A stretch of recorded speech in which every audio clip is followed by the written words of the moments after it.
There is a goddess in Aztec mythology who once cried so hard that her tears flooded the entire world. Not for days, not for weeks, for 52 years. Her tears were not made of water. They were made of blood, and the flood she unleashed was so devastating, so all-consuming, that the heavens themselves collapsed under the weight of it. The sky cracked and fell. Every mountain was swallowed.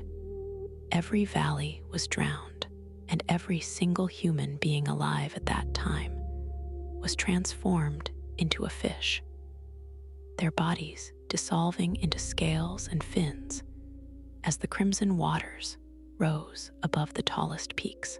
The goddess responsible for all of this destruction was not evil.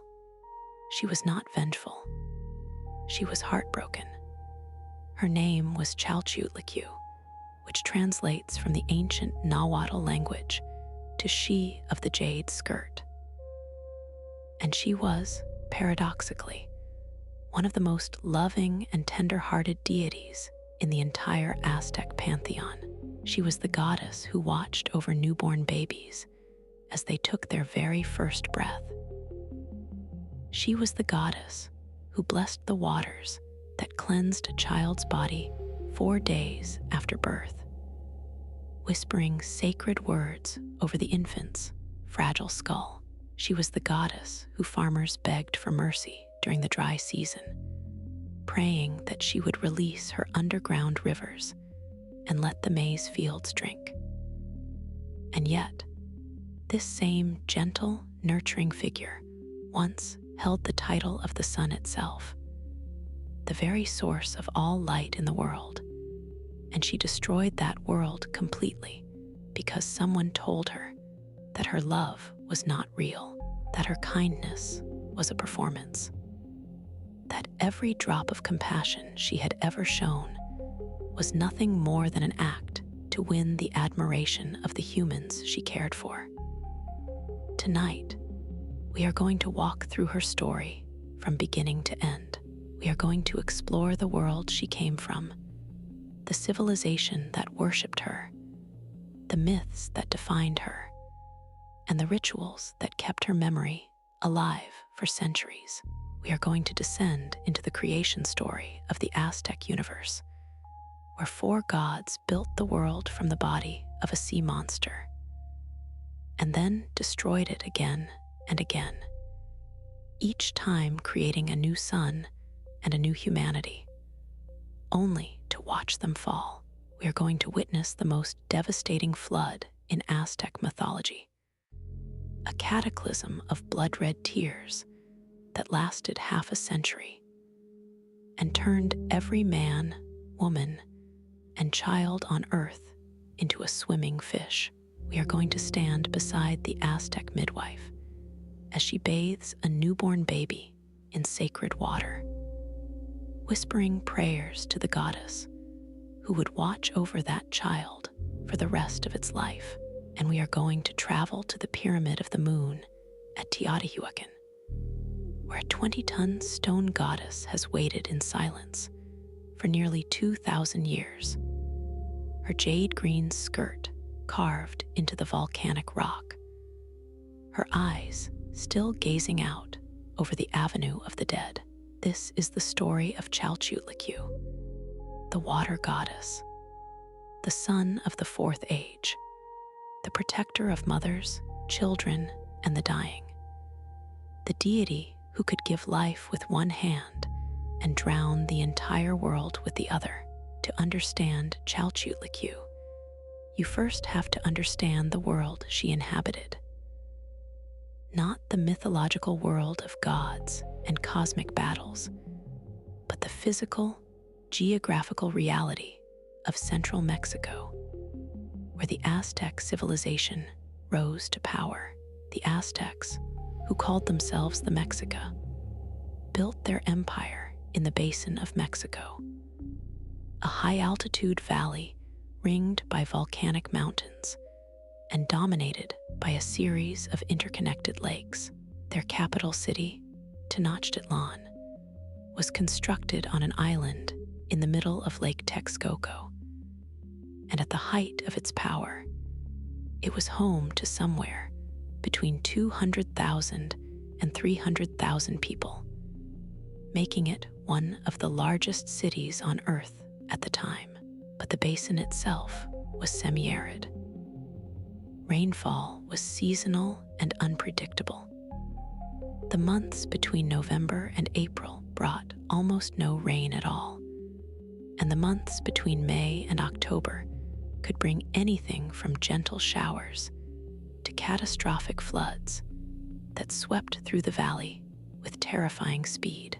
Water, in other words, was the single most important resource in Aztec life, and its presence or absence determined whether the people would eat or starve, whether their crops would flourish or wither to dust. The Chinampas, those famous floating gardens that the Aztecs built on the shallow lake beds, were marvels of agricultural engineering.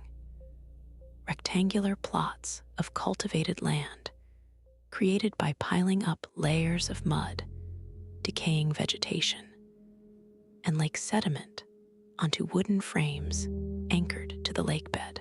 These Chinampas were incredibly productive, capable of yielding as many as 7 harvests per year, but they depended entirely on a constant and reliable supply of water. If the lake level dropped too low, the Chinampas dried out and the crops failed. If the rains came too heavy and too fast, the plots flooded and the seedlings drowned. The entire food supply of Tenochtitlan, one of the largest cities on the planet at that time, balanced on a razor's edge of hydrological precision. A few weeks too little rain could mean famine. A few days too much could mean disaster. The Aztecs also built an elaborate system of aqueducts to bring fresh drinking water from the mainland springs at Chapultepec to the island city of Tenochtitlan. These stone channels ran for miles across the surface of the lake, elevated on causeways above the brackish water below, delivering clean, potable water to a population that could not survive without it. The maintenance of these aqueducts was a matter of state importance, and the ceremonies associated with their operation were among the most sacred in the Aztec ritual calendar. This is why, out of the roughly 365 days in the Aztec solar calendar, approximately 1/3 of them were dedicated to festivals and ceremonies honoring the water gods. 1/3. That is an extraordinary commitment of time, resources, and spiritual energy. And it tells you everything you need to know about how seriously the Aztecs took the matter of water. The Aztecs did not see water the way we tend to see it today, as a simple chemical compound, a transparent liquid that flows from taps and fills swimming pools. To the Aztec mind, water was alive. It was conscious. It had moods and desires and appetites. It could be generous, sending gentle rains to nourish the maize fields, or it could be furious, unleashing flash floods that swept away entire villages in a matter of hours. The Nahuatl word for water was atl, and from that single syllable, the Aztecs built an entire vocabulary of sacred geography. The springs were called amuli, rivers were atcatl, the lakes were aminali, the mist was ayahuatl. Each of these words carried a weight of spiritual meaning, because each of these bodies of water was considered a living manifestation of the divine. And at the center of this vast network of sacred water was Chalchiuhtlicue. She was not the goddess of rain. That was Tlaloc's domain. Her husband, the goggle-eyed god with the jaguar fangs, who hurled thunderbolts from the mountaintops and kept his supply of rain stored in enormous clay jars hidden inside mountain caves. Chalchiuhtlicue's domain was different. She governed the water that collects on the surface of the earth, the rivers, the lakes, the streams, the springs, the underground aquifers that fed the roots of the maize plants. She was also understood as the patroness of navigation, the deity who kept boats steady on the water and guided fishermen safely back to shore. Every canoe that crossed Lake Texcoco, every trader who traveled the waterways carrying goods between the lakeside cities, every fisherman who cast his nets into the reedy shallows, all of them relied on Chalchiuhtlicue's goodwill to keep the waters calm and the currents favorable. She was distinct from another water deity, Chalchiuhtlicue, who was known as the Salt Lady and who governed salt water and the trade of salt. In some older myths, Chalchiuhtlicue was identified as Tlaloc's elder sister.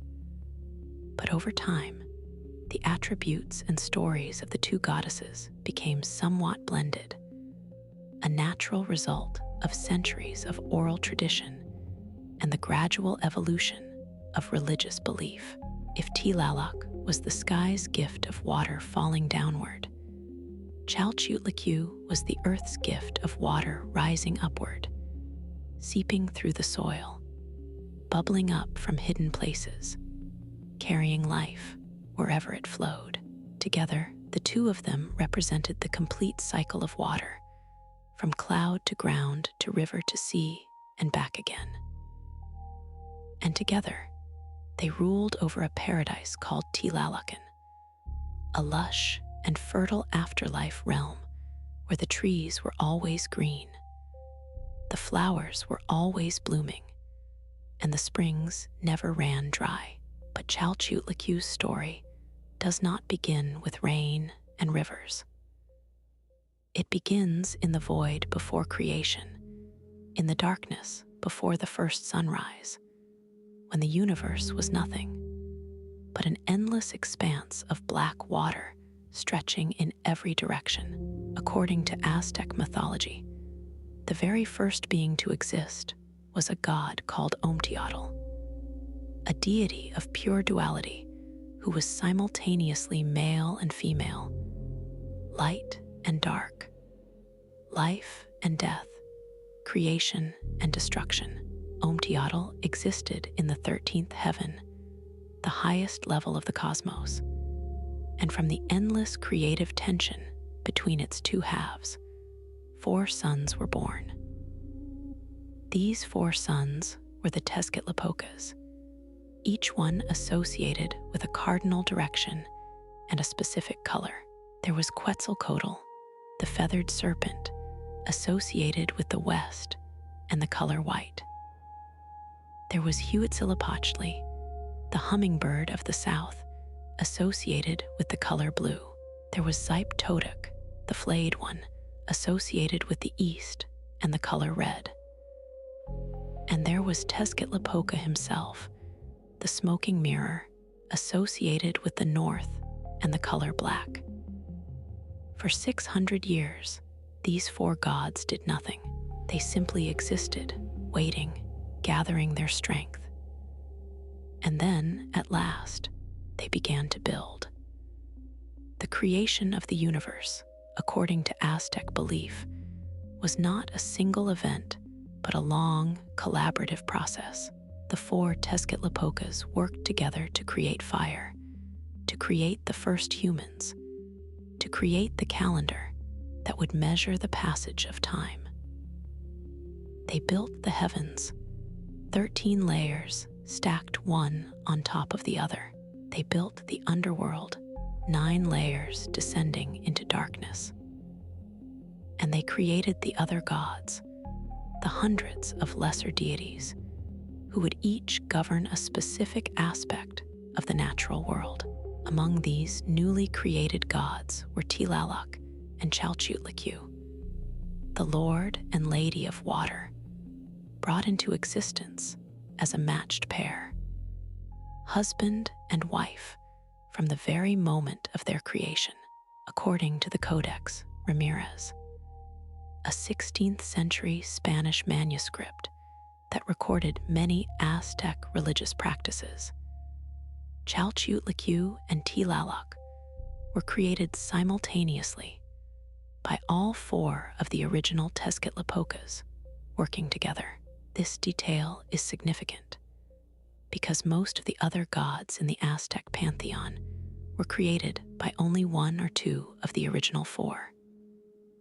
The fact that all four collaborated to create the water gods suggests that water was considered so fundamentally important, so absolutely essential to the survival of the world, that it required the combined effort of every major creative force in the universe to bring it into being. But before Tlaloc married Chalchiuhtlicue, he had another wife.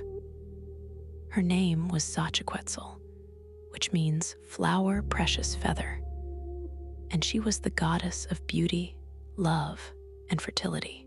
Xochiquetzal was extraordinarily beautiful, and this beauty attracted the attention of Tezcatlipoca, the smoking mirror, the god of darkness and sorcery and deception. Tezcatlipoca, true to his nature, did not court Xochiquetzal honestly. He did not woo her with gifts or poetry. He simply took her.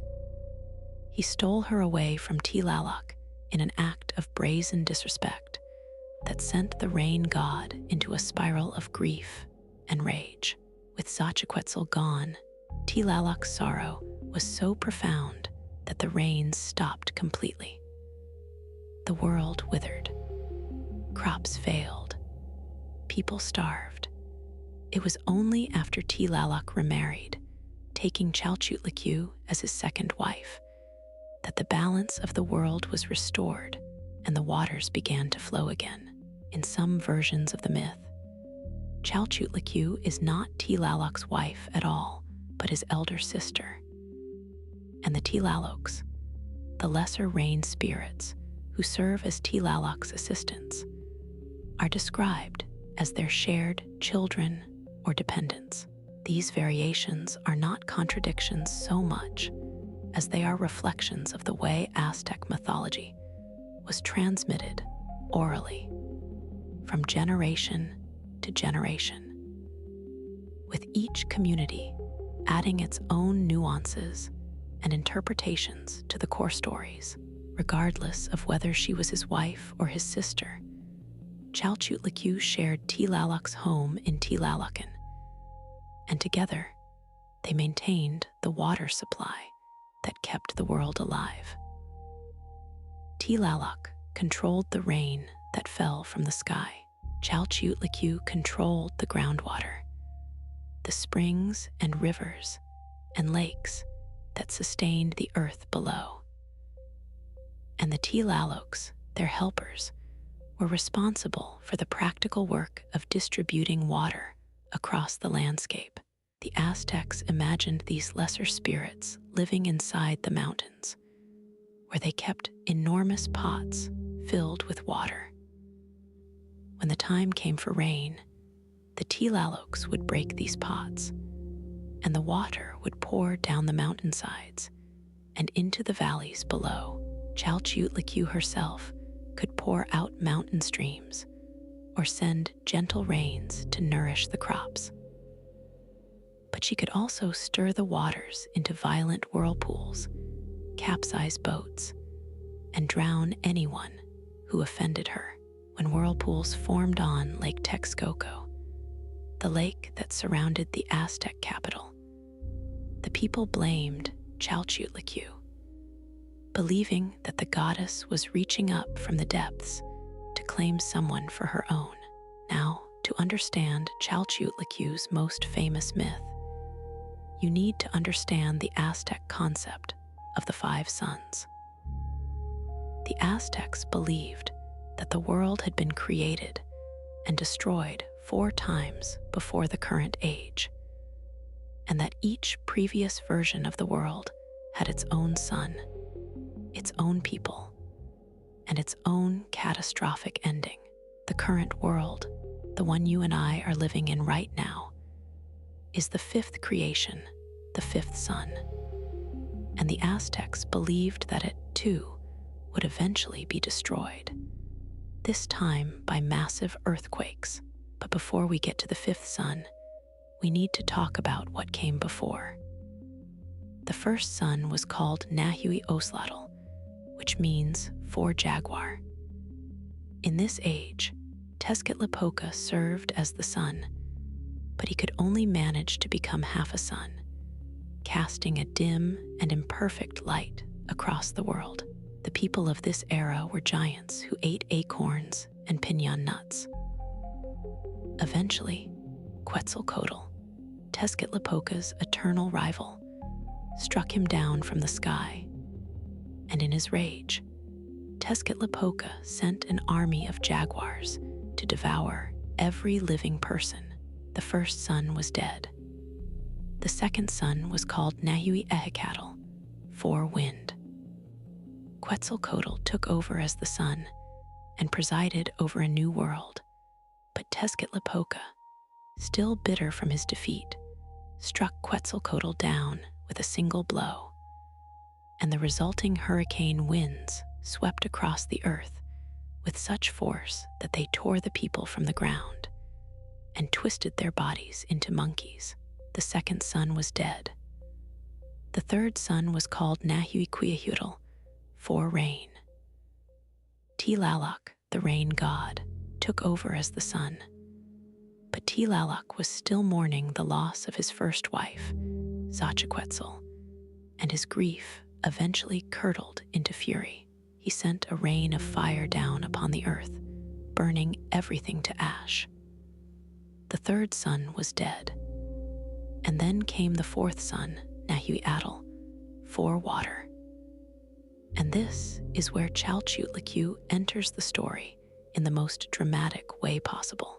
After the destruction of the third sun, the gods needed a new deity to take over the role of illuminating the world. Tlaloc had failed.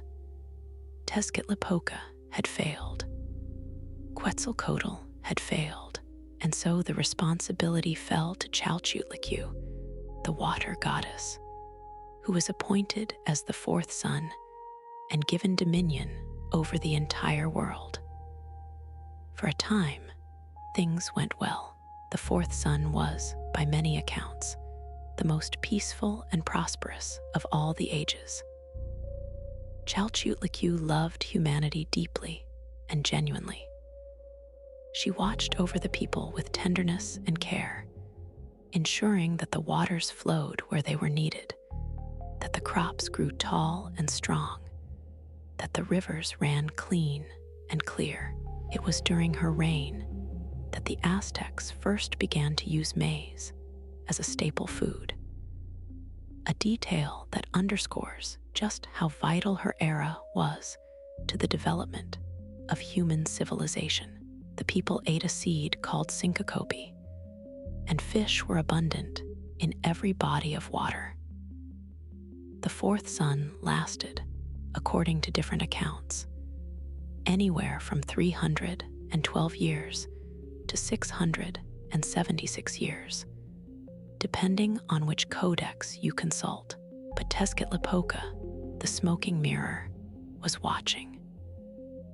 And this is where you need to understand who Tezcatlipoca really was, because his role in this story is not incidental. Tezcatlipoca was the god of night, of sorcery, of deception, of conflict, of the north wind, and of the obsidian mirror. He was the most psychologically complex deity in the entire Aztec pantheon, a figure who could be generous or merciless, protective or predatory, depending on his mood and his designs. His name means smoking mirror, and like a mirror, He showed people reflections of themselves that they might not want to see. He was the god who tested the other gods, who probed their weaknesses, who found the cracks in their armor and pried them open. He had destroyed Tezcatlipoca's own first son by getting knocked out of the sky by Quetzalcoatl. He had stolen Tlaloc's first wife. He had manipulated and undermined every previous iteration of the world. And now, with the fourth sun burning bright and the water goddess's love pouring freely over the earth, he turned his attention to Chalchiuhtlicue. He had destroyed or manipulated every previous sun, and he was not about to let the fourth sun endure either. But this time, he did not use brute force. He did not strike Chalchiuhtlicue down with a blow or send an army of monsters to devour the world. Instead, he used something far more insidious. He used words. Tezcatlipoca went to Chalchiuhtlicue and told her that her love for humanity was a lie. He accused her of feigning compassion, of pretending to care about the people only so that they would love her in return. He called her a fraud, a performer, a goddess who dispensed kindness not from genuine emotion, but from a desperate need to be admired. In modern language, he essentially accused her of being narcissistic, of using her position as the sun not to serve the world, but to serve her own ego.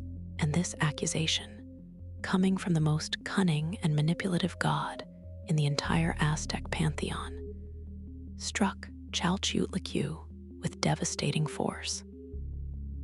Because here is the thing about Chalchiuhtlicue that makes her story so heartbreaking. She was, according to all the sources, a genuinely sensitive and emotionally open goddess. Unlike the warrior gods who thrived on conflict, unlike Tezcatlipoca, who reveled in deception, unlike even Tlaloc, who could swing between generosity and rage, Chalchiuhtlicue's defining characteristic was her capacity for deep feeling. She loved openly and completely, and when Tezcatlipoca told her that this love was fake, she did not respond with anger or defiance. She responded with grief. She believed him, or at least, she was wounded enough by the accusation that she could not simply brush it off. And so she began to cry. She cried for 52 years. Not ordinary tears, but tears of blood, pouring from her eyes in an endless crimson flood that grew wider and deeper with every passing day. The number 52 is significant in Aztec cosmology because 52 years represents one complete cycle of the Aztec calendar, the point at which the 260-day ritual calendar and the 365-day solar calendar realign. It is the Aztec equivalent of a century, a full revolution of cosmic time. And for one entire cosmic cycle, Chalchiuhtlicue wept without stopping. The floodwaters rose. They covered the fields. They swallowed the villages. They climbed the sides of the mountains and kept climbing. The sky grew dark as the sun dimmed behind the curtain of the goddess's tears, and still she wept. The people of the fourth sun tried to survive. They climbed to the highest peaks. They clung to the tallest trees. But the waters kept rising, relentless and unstoppable, driven by the inconsolable grief of a goddess who had been told that everything she was, everything she stood for, was a lie. But even in the midst of this apocalyptic destruction, Chalchiuhtlicue showed mercy. She did not simply let the people drown. Instead, she transformed them into fish, changing their human bodies into sleek, scaled forms that could survive beneath the waves. Some versions of the myth say that she built a bridge linking heaven and earth, and that those humans who were in her good graces were allowed to cross this bridge to safety. Everyone else was turned into fish. It was an act of compassion wrapped inside an act of destruction, a gesture of love hidden within a catastrophe. She could not stop crying. She could not hold back the flood, but she could, at the very least, give the people a chance to survive in the only form that the rising waters would allow. The flood was so severe that, according to one version of the myth, the heavens themselves collapsed under the weight of the water.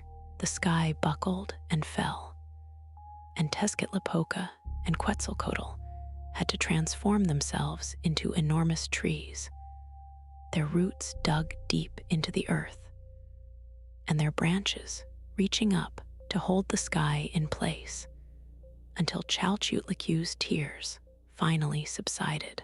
Eventually, after 52 years, the weeping stopped. The waters receded.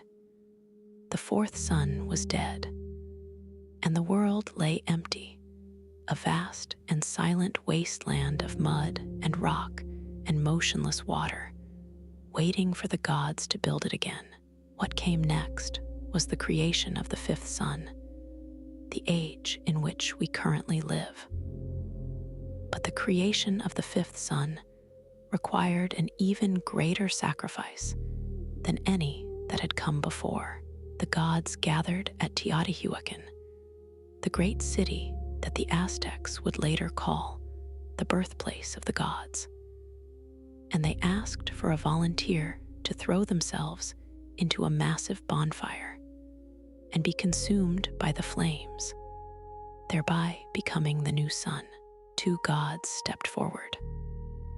One was Tecusistecatl, the son of Tlaloc and Chalchiuhtlicue, a wealthy and proud deity who volunteered eagerly.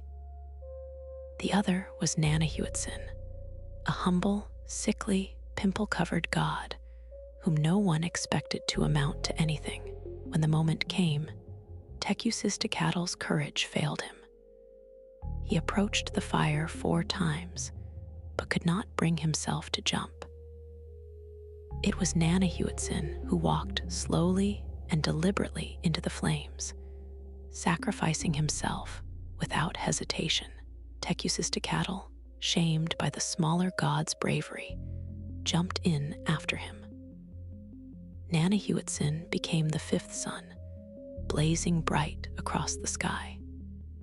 Tecusistecatl became the moon, forever dimmer, forever secondary, a divine reminder that wealth and pride are no match for quiet courage.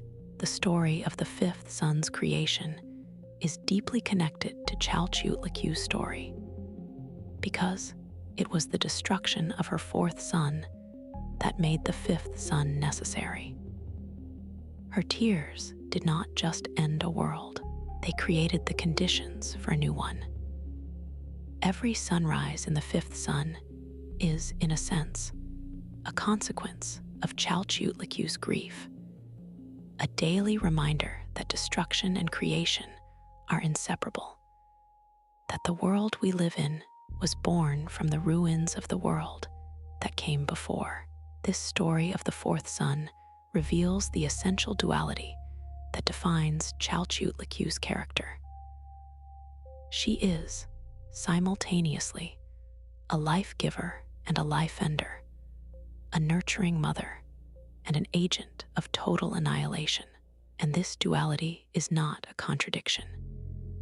It is a reflection of water itself, because water, as the Aztecs understood better than almost anyone, is the most paradoxical of all the elements. It sustains life.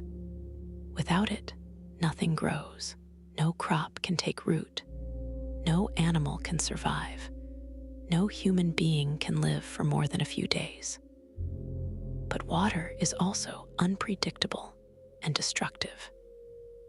In the semi-arid climate of central Mexico, where the rainy season could arrive late or not at all, the people knew the agony of drought. They watched their fields turn to dust. They watched their children grow thin and weak, and they prayed to Chalchiuhtlicue and Tlaloc, begging for rain. But when the rain finally came, it sometimes came with terrifying force. Flash floods could sweep through the narrow valleys of the basin in a matter of minutes, carrying away houses, crops, livestock, and people. The very thing that sustained life could, in an instant, become the thing that ended it. Chalchiuhtlicue embodied this paradox completely. She was the gentle river that irrigated the maize fields and the raging torrent that drowned the careless farmer.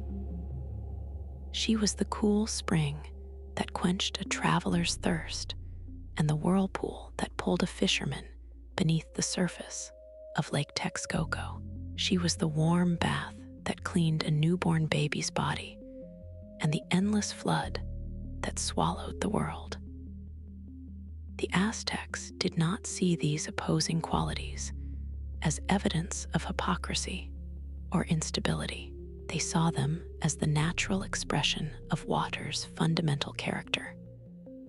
Water does not choose to be gentle or violent.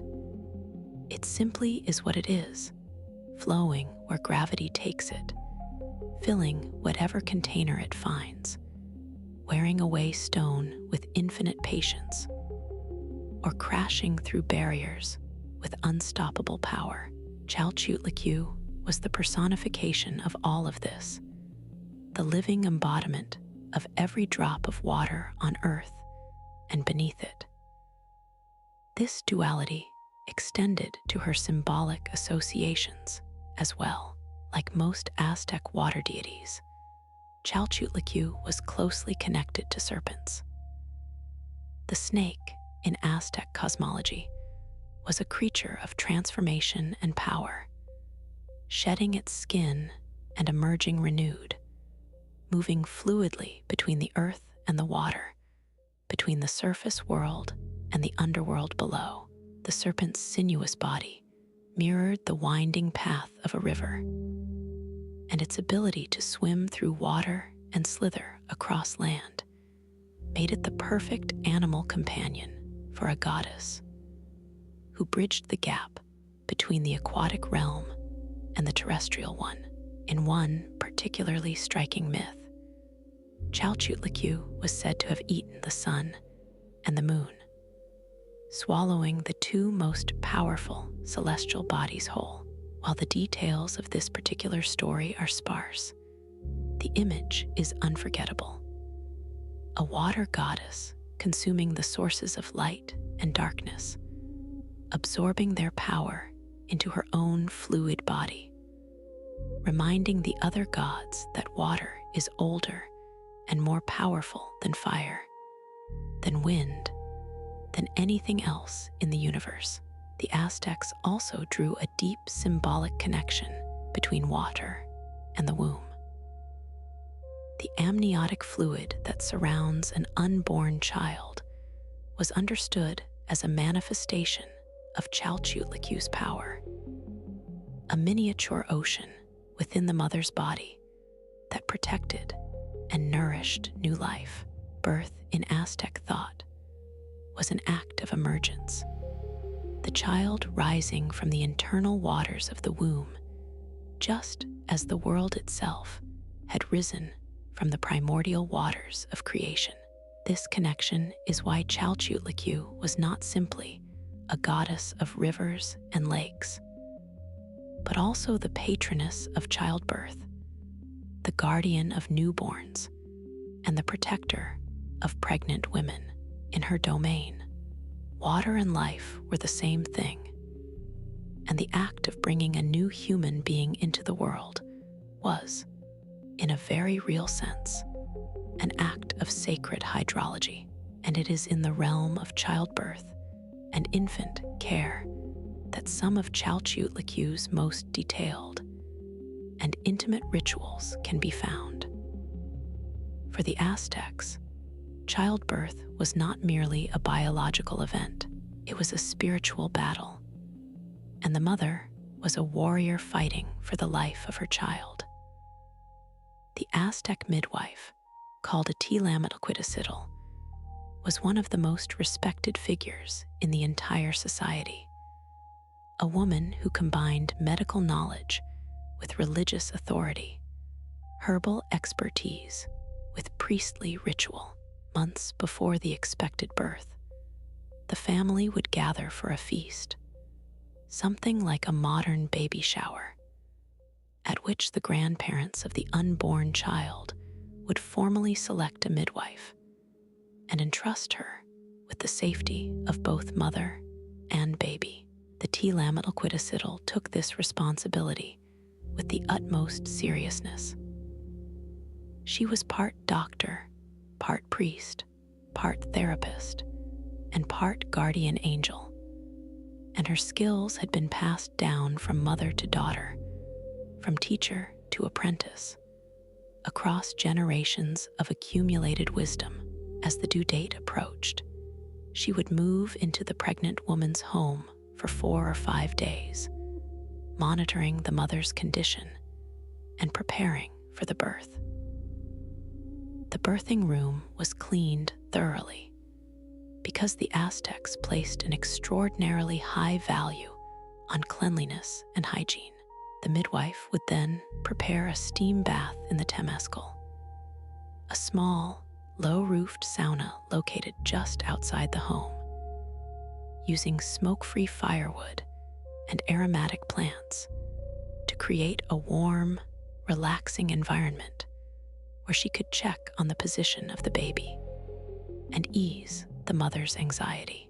When the contractions began, the midwife had an impressive pharmacopoeia at her disposal.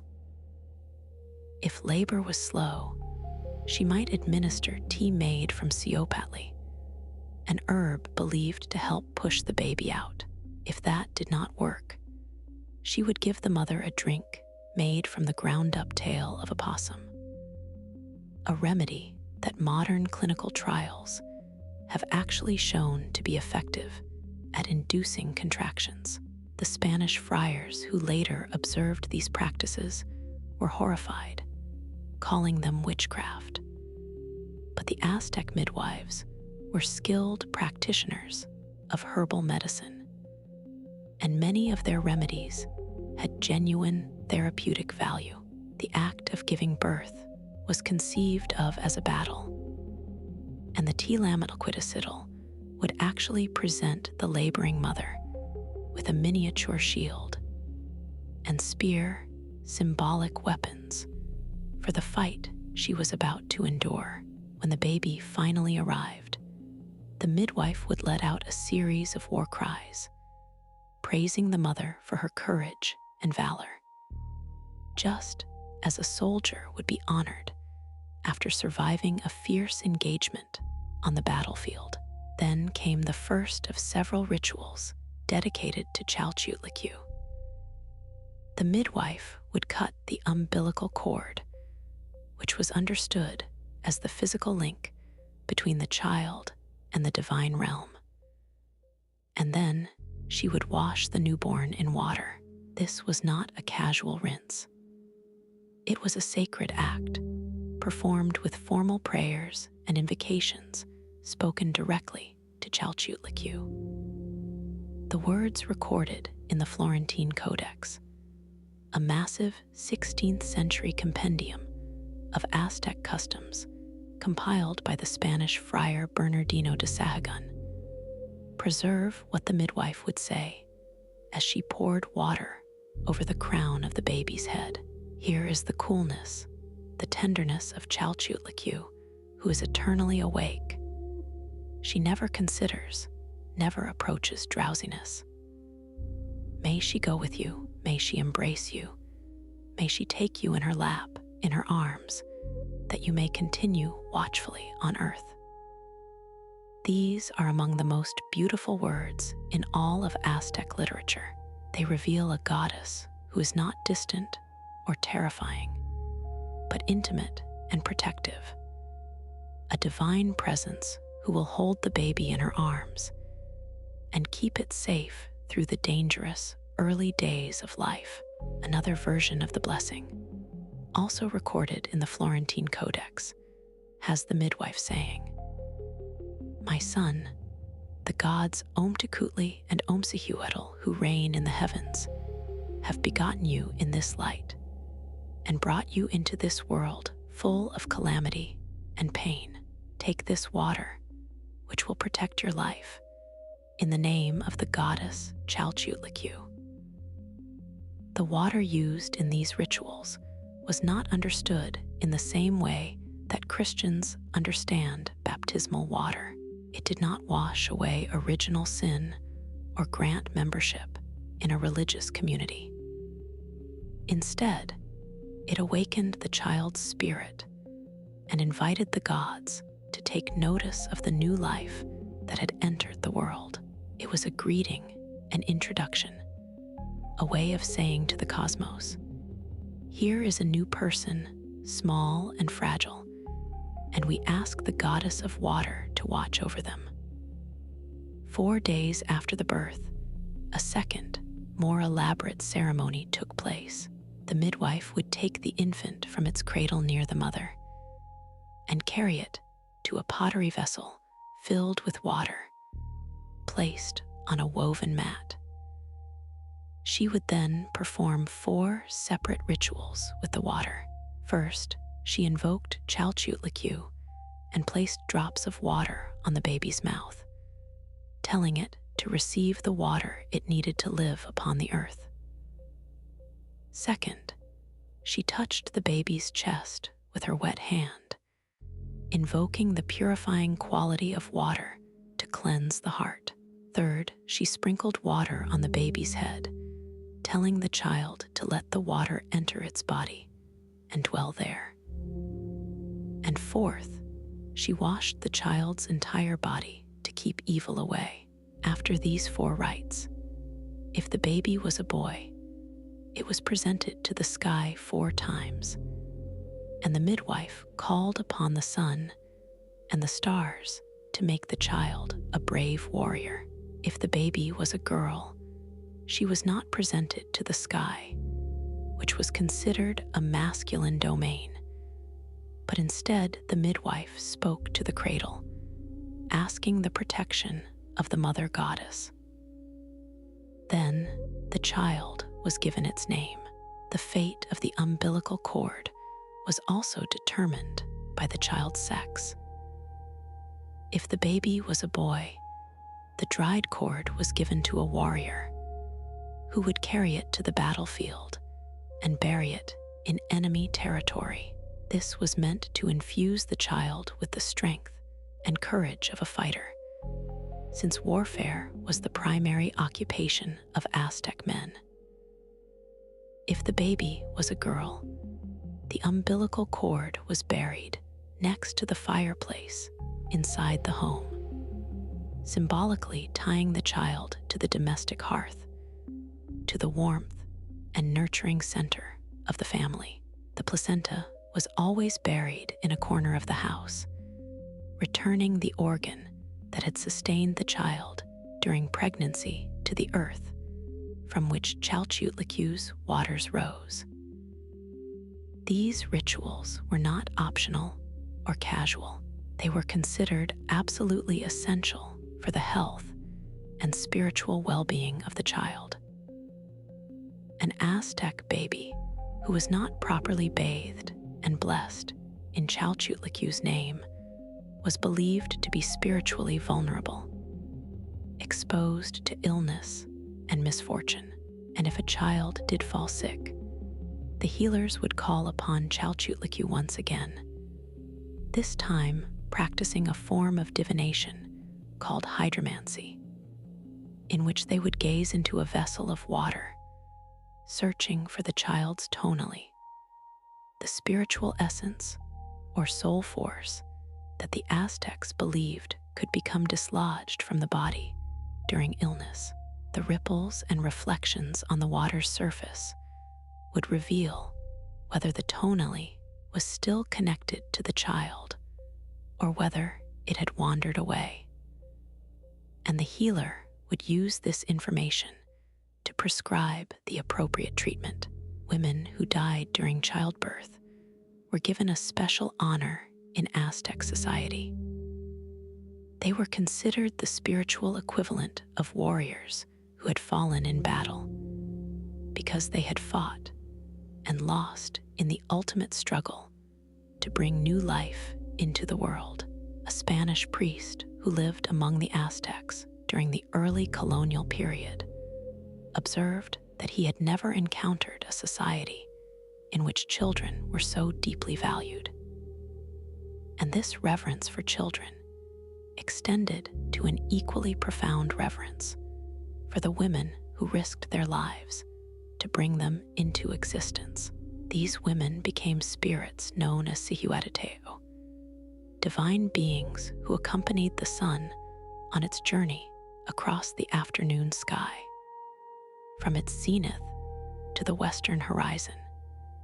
Just as the spirits of slain warriors accompanied the sun from dawn to noon, the Chalchiuhtlicue were both revered and feared.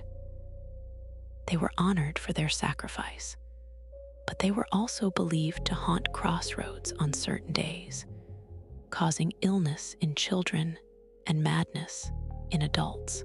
This belief underscores the Aztec understanding that birth and death are intimately connected, two sides of the same cosmic coin, and that the boundary between the two is as thin and permeable as a membrane of water.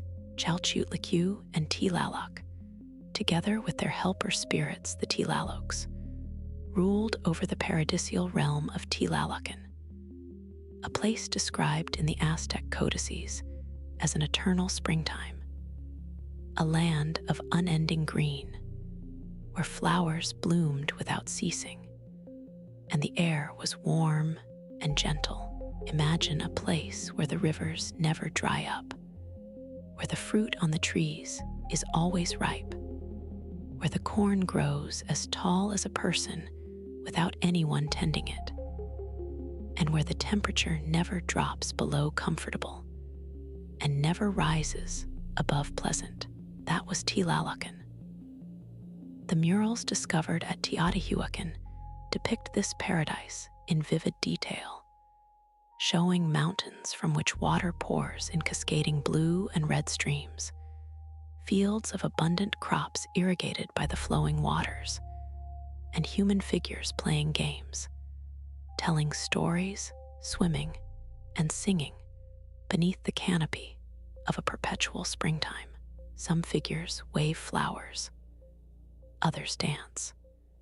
There are butterflies in the air and fish in the water and cacao trees laden with pods. It is, by any measure, one of the most appealing afterlife visions in the history of human religion, a place of genuine joy and comfort rather than the austere, rule-bound heavens of many other traditions. Tlalocan was not the standard Aztec afterlife. Most people who died went to Mictlan, the dark and cheerless underworld ruled by Mictlantecuhtli, the skeletal lord of the dead. The journey to Mictlan was long and perilous, requiring the soul to pass through 9 layers of increasingly difficult obstacles over a period of 4 years. Mictlan was not a place of punishment, exactly, but it was not a place of joy either. It was simply where the dead went, a gray and neutral existence that mirrored the Aztec understanding that death was, for most people, neither reward nor punishment, but simply the cessation of life. Tlalocan, by contrast, was a genuine paradise. But admission to Tlalocan had nothing to do with whether you had lived a virtuous life or performed good deeds. What determined whether you went to Tlalcan was the manner of your death. If you drowned, you went to Tlalcan. If you were struck by lightning, you went to Tlalcan. If you died of a disease associated with water, such as dropsy or gout or leprosy, you went to Tlalcan. If you died of any illness that caused your body to swell with fluid, you went to Tlalcan. Even people with certain physical deformities, such as those who were unusually small, were believed to be claimed by Tlaloc, because the Tlalocs, his helper spirits, were themselves small in stature. The Aztecs believed that Tlaloc and Chalchiuhtlicue actively chose their subjects, reaching out from their watery realm to claim certain people for their own.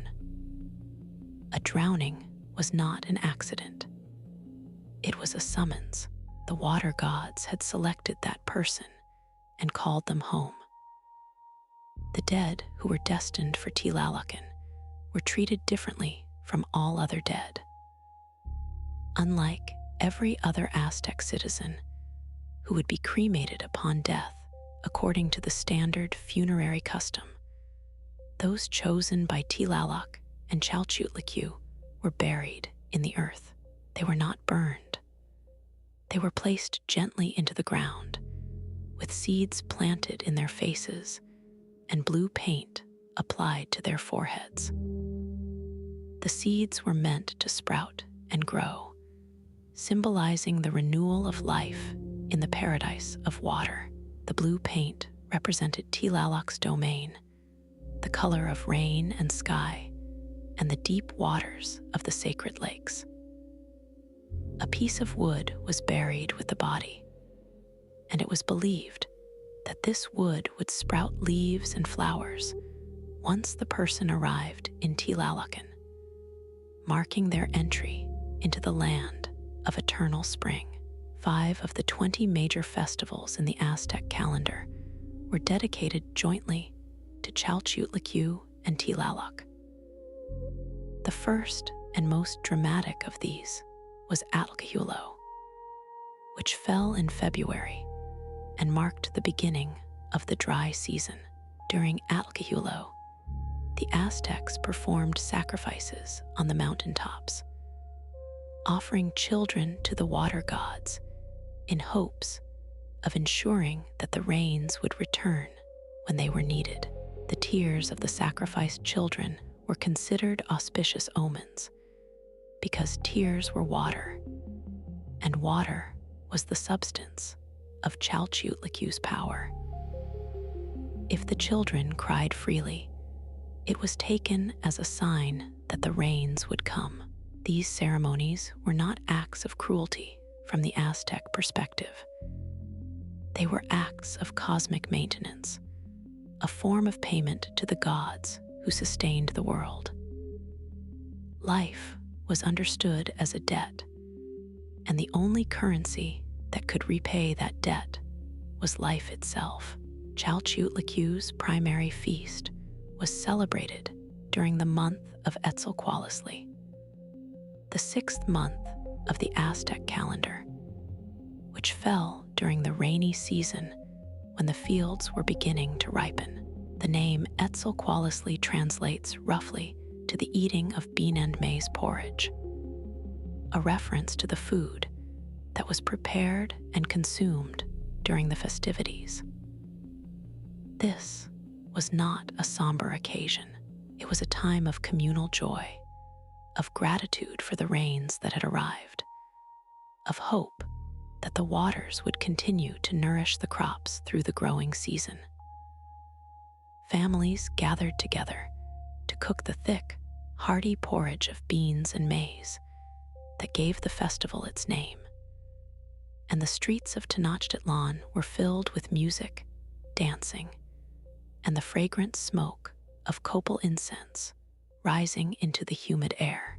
During this celebration, priests would dive into the lake and imitate the movements and croaking sounds of frogs, a ritual performance meant to create a sympathetic connection between the human world and the aquatic realm.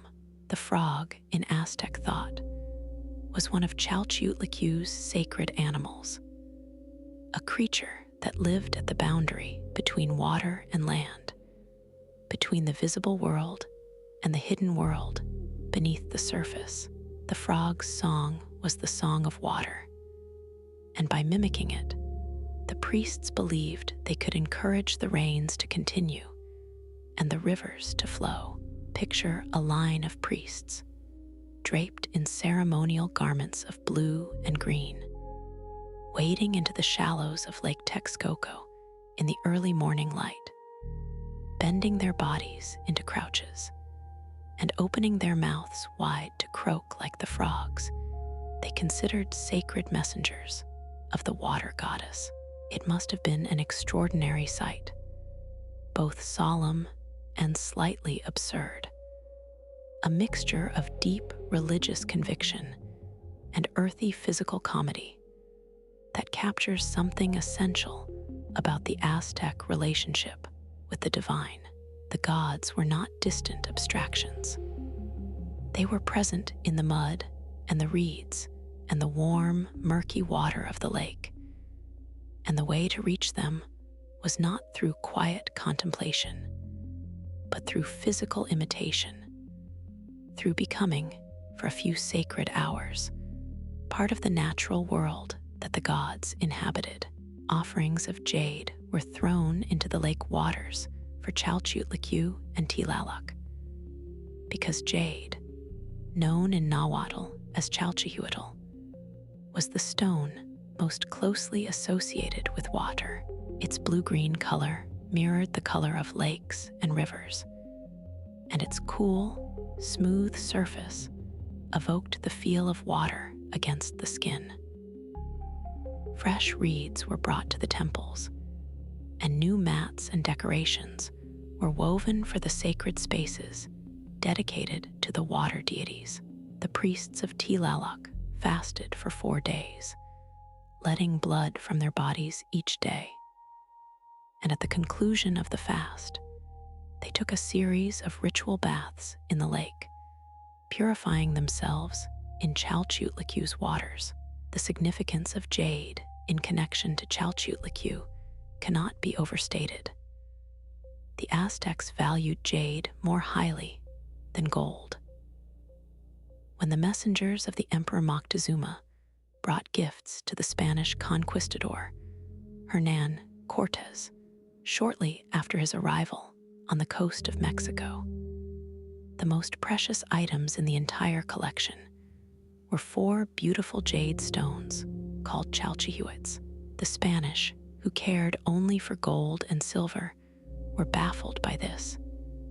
But for the Aztecs, jade was the supreme substance, the mineral equivalent of water and life itself.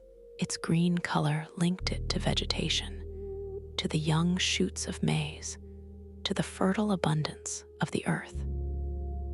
Its coolness linked it to water. Its hardness and durability linked it to eternity. A jade bead placed in the mouth of the dead was believed to capture the essence of the departed soul, serving as a kind of spiritual passport for the journey to the afterlife. And Chalchiuhtlicue's very name contained the word for jade, Chalchiuhtl, binding the goddess to the stone in an unbreakable bond of meaning. She was the Jade Skirt, the woman who wore the earth's most precious mineral as a garment, wrapping herself in the color of water and life. There's also a ceremonial dimension to Chalchiuhtlicue's worship that reveals just how central she was to Aztec political and social life. In addition to her role in childbirth and agriculture, Chalchiuhtlicue presided over the bathing of sacrificial victims and ceremonial actors, over judiciary purification rituals, and even over the investiture of new rulers. When the Aztec aqueduct system brought fresh water from the mainland springs to the island city of Tenochtitlan. A priest would impersonate Chalchiuhtlicue to welcome the water, dressing in her distinctive costume and performing her rituals at the point where the water entered the city. This is a remarkable detail because it shows that Chalchiuhtlicue was not merely an abstract mythological figure. She was a living presence in the daily life of the Aztec capital, invoked every time the city's water supply was replenished. Her image and personality woven into the infrastructure of urban existence in the physical world, Chalchiuhtlicue left her mark on some of the most impressive archaeological sites in all of Mesoamerica. The Pyramid of the Moon at Teotihuacan, one of the largest and most recognizable structures in ancient Mexico, is thought to have been dedicated to her at some point during its long history of construction and renovation. Teotihuacan was not an Aztec city. It was built centuries before the Aztecs rose to power by a mysterious civilization whose language and ethnic identity remain the subject of scholarly debate. But the Aztecs revered Teotihuacan as a sacred place, the site where the gods had first created the world, and they adopted many of the religious practices and deities associated with the ancient city. The name Teotihuacan itself is a Nahuatl word meaning the place where men become gods, or the birthplace of the gods. And the Aztecs believed that the Great Pyramids there had been built by the gods themselves in the earliest days of creation. In the mid-19th century, archaeologists working at the Pyramid of the Moon unearthed a massive monolithic sculpture from the plaza forecourt in front of the pyramid. The sculpture weighed approximately 20 tons and depicted a female figure widely identified as Chalchiuhtlicue. She wears her signature headdress, consisting of several broad bands, likely representing cotton, trimmed with amaranth seeds and flanked by large round tassels. In 1889, the Mexican archaeologist Leopoldo Batters had the sculpture transported to Mexico City, where it now resides in the collection of the Museo Nacional de Antropología, the National Museum of Anthropology, one of the most visited museums in the world. The Pyramid of the Sun, the larger of the two Great Pyramids at Teotihuacan, is generally associated with Tlaloc, Chalchiuhtlicue's husband, making the two pyramids a monumental expression of the divine couple's partnership. The Sun Pyramid represents the rain that falls from the sky. The Moon Pyramid represents the water that collects on the earth. Together, they represent the complete cycle of water and the complete domain of the water gods. In the ancient codices, the painted manuscripts that the Aztecs and their predecessors created to record their religious beliefs and historical events, Chalchiuhtlicue appears in a variety of striking and symbolically rich depictions.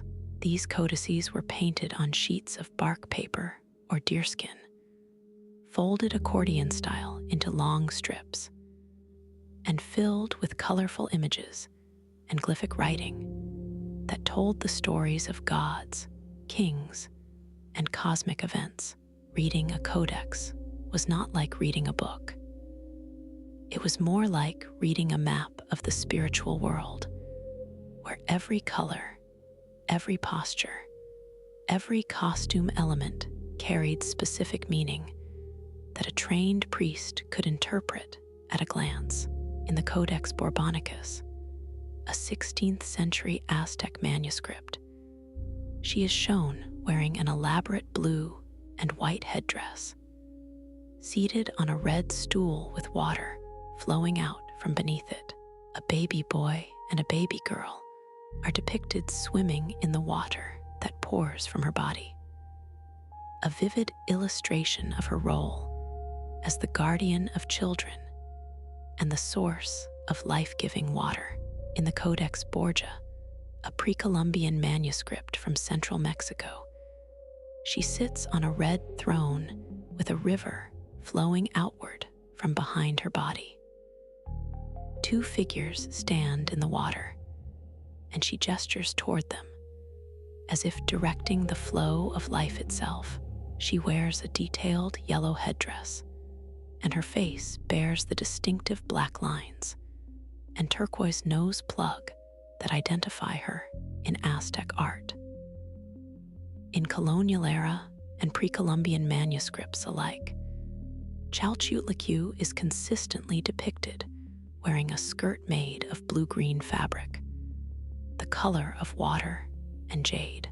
Rivers flow from behind her body or from beneath her skirt, and she is often shown with frogs, fish, shells, and other aquatic creatures surrounding her.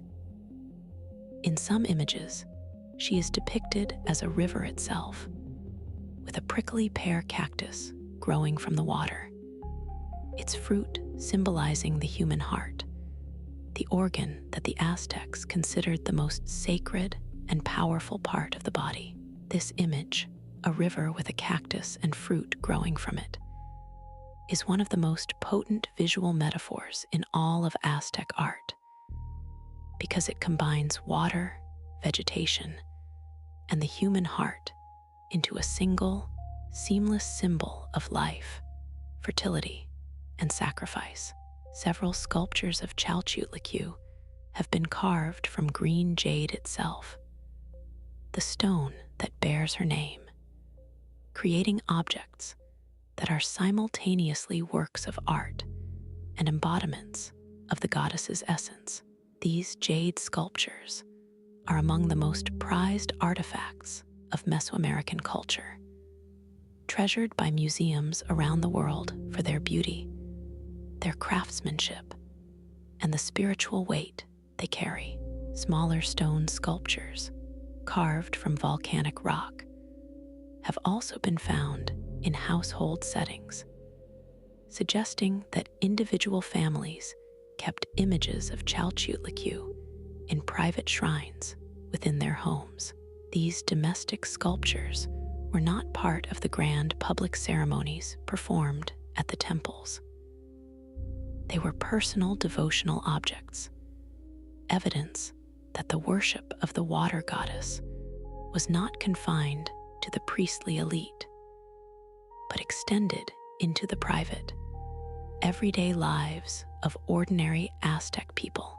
The Metropolitan Museum of Art in New York City holds a particularly fine example of a Chalchiuhtlicue sculpture, a kneeling female figure adorned with the goddess's signature headdress and costume elements.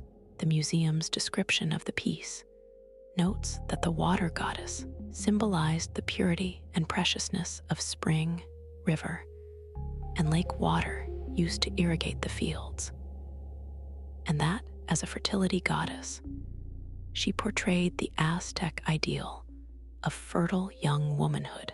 The headdress, with its multiple thick bands wound about the head and bordered by rows of small balls and two large tassels, is the single most recognizable element of Chalchiuhtlicue's iconography, appearing consistently across centuries of Aztec art. After the Spanish conquest of the Aztec Empire in 1521, the worship of Chalchiuhtlicue, like the worship of all Aztec deities, was officially suppressed. The Spanish missionaries destroyed temples, smashed idols, burned codices, and attempted to erase all traces of the indigenous religion. Friar Diego de Landa, alone oversaw the burning of thousands of Maya and Aztec manuscripts, erasing centuries of accumulated knowledge, mythology, and cultural memory in a single afternoon's bonfire.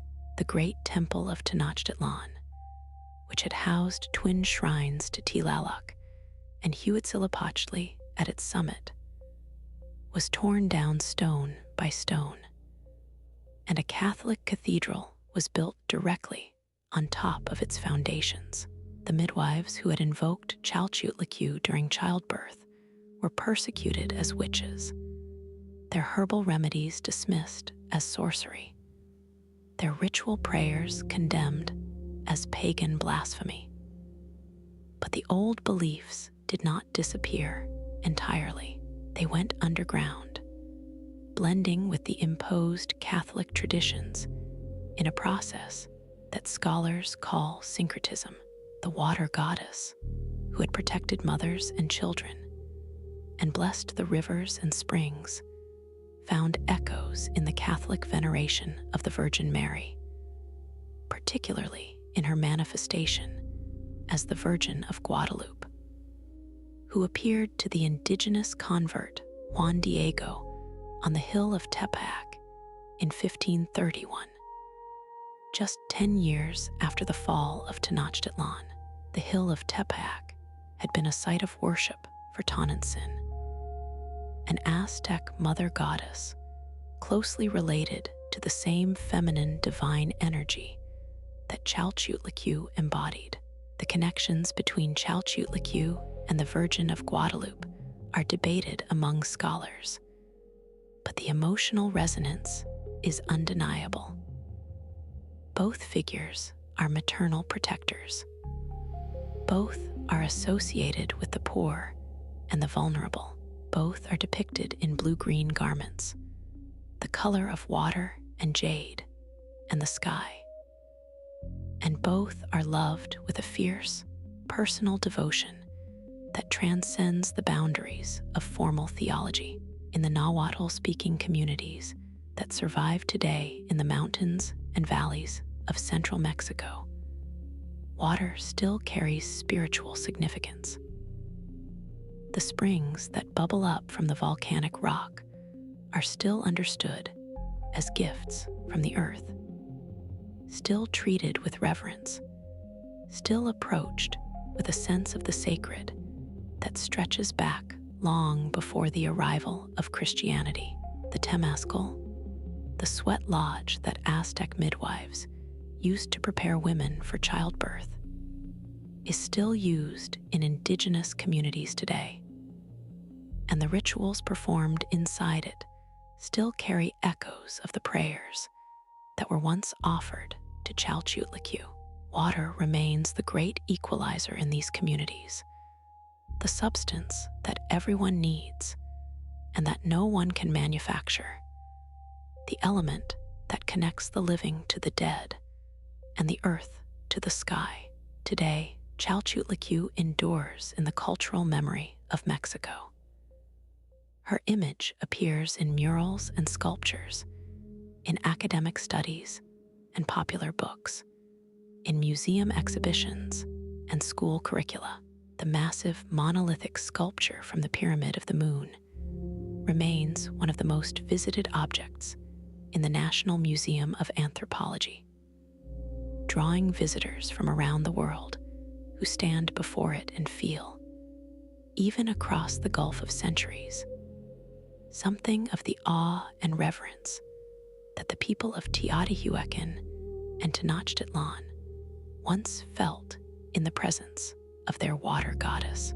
Her name, Chalchiuhtlicue, she of the Jade Skirt, is still spoken in the Nahuatl-speaking communities of central Mexico, where the old language survives alongside Spanish, carrying within its syllables the memory of a goddess who loved too deeply, wept too long, and drowned the world in the blood of her own broken heart. And perhaps that is the lesson that lingers most from her story. Not the destruction, though the destruction is spectacular. Not the power, though the power is immense, but the vulnerability, the fact that the goddess who controlled every river and lake and spring on earth, the deity who held the fate of humanity in her fluid hands, was brought low not by a stronger god, not by an army, not by a cosmic catastrophe, but by a single cruel remark. Tezcatlipoca told her that her love was fake, and she believed him, and the world drowned. It is a story about the relationship between love and destruction, about how the same sensitivity that makes someone capable of enormous tenderness and warmth also makes them capable of enormous and devastating destruction. How vulnerability and power are not opposites, but two expressions of the same emotional depth. It is a story about the danger of allowing someone else to define the meaning of your own emotions, of letting an outside voice tell you that what you feel is not real.